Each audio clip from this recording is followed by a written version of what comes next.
Hello, I'm Chrissy Seaton.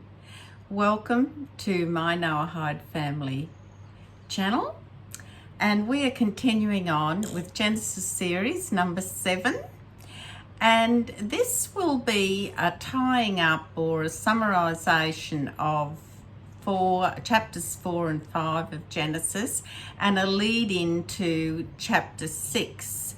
And I remind you all to go to the documents page on my website, and I will link that in the description box. But there are some interesting things to take into account, and you've got some homework. Yes, you're going to have to do a little bit of reading, but it's all in preparation for the lead up to Noah and the flood. Hence the name of this video is Prelude to the flood. So let's look at what is contained in Genesis chapter 5, and that is basically a genealogy from Adam down through to Noah. And there is a very good record of that in the Chabad.org. They have listed all that. I've also provided the link for that, so you can individually look at those. It is good to see the lineage and the link coming from Adam. So those 10 generations contain some very interesting characters, and you will find that interesting because that all ties in. It all sort of flows when you've got a little bit of an idea of the background, so that when we come to actually talking about the Great Flood, you're going to have some background information, which really doesn't require me to explain to you when you can access that information online. If you don't have a Tanakh or a copy of Torah, follow that link and you can read that along with Rashi's explanations and comments, which are excellent. So let's move into this. So we know that Adam and Eve had a third son, and that was Seth. And Seth went on to have a son called Enosh. And we will talk about Enosh later in this video. He's an interesting character, not a particularly nice one. But I also want to skip down that line now to Jared, and he had a son called Enoch, not to be confused with Enosh. This is Enoch. Now, Enoch was a very, very righteous individual, and he actually only lived 300, I think, and 65 years. Yes. And it simply says that God took him. So he was spared many things, but it was his extraordinary righteousness and piety that was precious to Hashem. So I just thought I would mention that. And the reason for that is sometimes people get the two characters mixed up and they're miles apart in character and principles. So now, when we come down to Lamech, Lamech, now, Lamech is the father of Noah. And he, we must be thankful for Lamech because we wouldn't have had Noah. And of course, we wouldn't have had all that wonderful stories of the ark and all the lessons we will learn from that as we go through. So I just want to give you a little background about Lamech. Now, or Lamech, it should be pronounced. Lamech was actually blind, and but he had a son called Tubal-Cain, and so they used to go out on little escapades together, hunting, etc. And Tubal-Cain would line up the target if they were shooting an animal with a bow and arrow, and he would guide his father, with the bow and the arrow, and guide him by verbal instructions. And then Lamech was still able to fire the arrow and kill whatever the meat was or the animal was that they were hunting. And now on one of these occasions, Tubal-Cain and Lamech were out together doing this. They were hunting, and Tubal-Cain saw something flickering in the bushes, some brushes not far away, assuming, of course, it was an animal. And so, as before, he proceeded to assist and instruct his father, Lamech. And, of course, the point came where Lamech pulled back the arrow and fired it under the instruction of Tubal-Cain, and the arrow shot and killed Cain. So that's a very remarkable thing, isn't it? It was an accidental killing. But remember how Hashem had said that Cain would be kind of protected up until the 7th generation. So who are we to question the ways of Hashem? But the upshot of all this was that Lamech was just so, when they realised what had happened, when they went to inspect what it was that they had shot, of course it was, imagine the shock they would have got. And Lamech was so distressed, and because of his blindness, he wasn't sort of probably that cognitively aware of where everything and everyone was. And at the same time, he accidentally killed his son, Tubal-Cain. So that there's commentary about this that you can follow up on, but I just want you to get that picture of the type of person Lamech was, and also tying it in with Cain. You know, we all knew Cain would ultimately meet his demise after 7 generations, but that's how it, you know, it just comes together, and I thought that was interesting background for you to understand. So let's move on from that.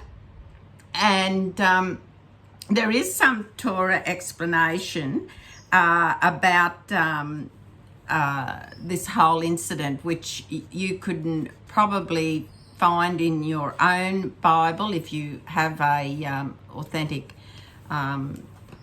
Hebrew translated Bible. But it does go on and explains about Lamech being blind, and Tubal-Cain used to lead him, and it says the Tubal-Cain mistook Cain for an animal, and it explains basically what I've said, probably explains it a little more professionally than I did. So then we move along, and we find that we come to this other character now by the name of Enosh, E-N-O-S-H. And Enosh was, it was in his time, it was Enosh that was really responsible for the beginning of idolatry. So he was vast different from his ancestor Enoch. And so he was really the generator, if you want to use that for a word, of the introduction of idolatry into society as it was then. And it became an absolute contagious corruption within its society for thousands of years, and really in many ways it still continues, it still remains to this day. So that is the touchstone of idolatry was Enosh. Now, I want to read just something to you from Torah Anthology, and I thought this was interesting because it kind of leads into the flood scenario. So it says here, the people of Enosh's generation, incidentally, this is on page 310 of Torah Anthology, Genesis, Volume 1. The people of Enosh's generation thus changed their ways completely. They did not follow the example of Adam and Seth. Therefore, God changed 4 things. Now, these are interesting. Number 1, they lost the handsome appearance of previous generations and began to look like apes. Number 2, authority was given to the evil, maleficent forces to attack them. Until this time, such forces were afraid of humans, just as a person is afraid of a lion. The world was set up so that man dominated even such entities, but the sin of Enosh's generation caused this to be removed. Number 3, although it had been decreed that man die because of Adam's sin, a human body would then decay in the grave without being attacked by worms. From Enosh's time on, it was decreed that worms and maggots would be able to invade the grave. The Mishnah therefore teaches, be extremely humble, for man's hope is the worm. One must be very humble, since it was the pride of Enosh's generation that led to the decree that worms would attack the grave. So that's interesting. Now this 4th one, the last one, very profound. All the mountains that had been made for man's enjoyment were transformed into rocky crags which were totally useless. These people were so immersed in their worship of idols that they called them the masters of the universe. God made their punishment fit the crime and allowed the forces of nature to act independently.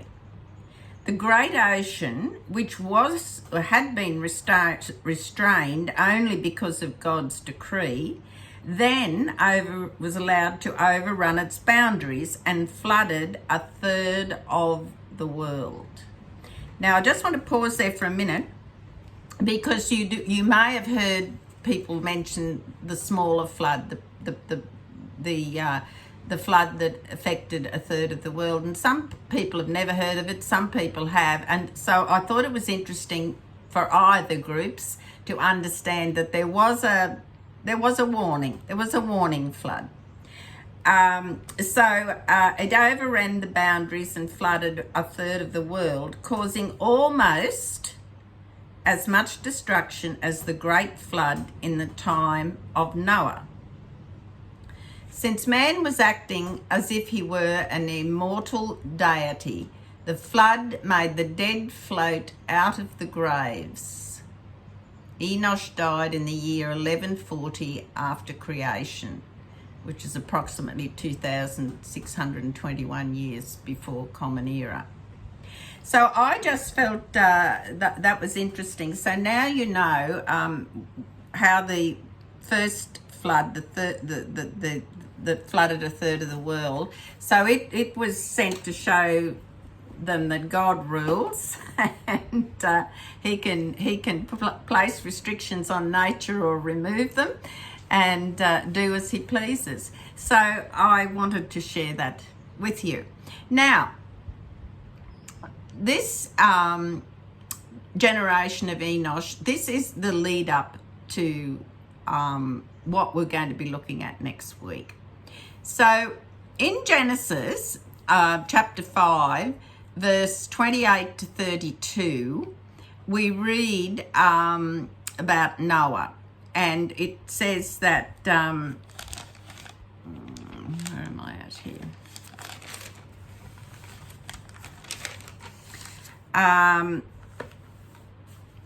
It says here in my Torah, Lamech lived 182 years and begot a son, and he called his name Noah, saying, this one will bring us rest from our work and from the toil of our hands, from the ground which Hashem has cursed. Lamech lived 595 years after begetting Noah, and he begot sons and daughters. All the days of Lamech were 777 years, and then he died. I think that's interesting, 777. When Noah was 500 years old, Noah begot Shem, Ham, and Japheth, or Japheth. So that is sort of bringing us now into the era of Noah. Now, we know that that generation, each generation got progressively sinful and more idol worshipping, more sin, more every manner of thing. And it had become a godless society, but for a few, such as Noah. And we're told in chapter 6 of Genesis that, you know, God found favour, found goodness with Noah. Now, what I would like you all to do is look at, let me find it, I think I wrote it down for you somewhere here.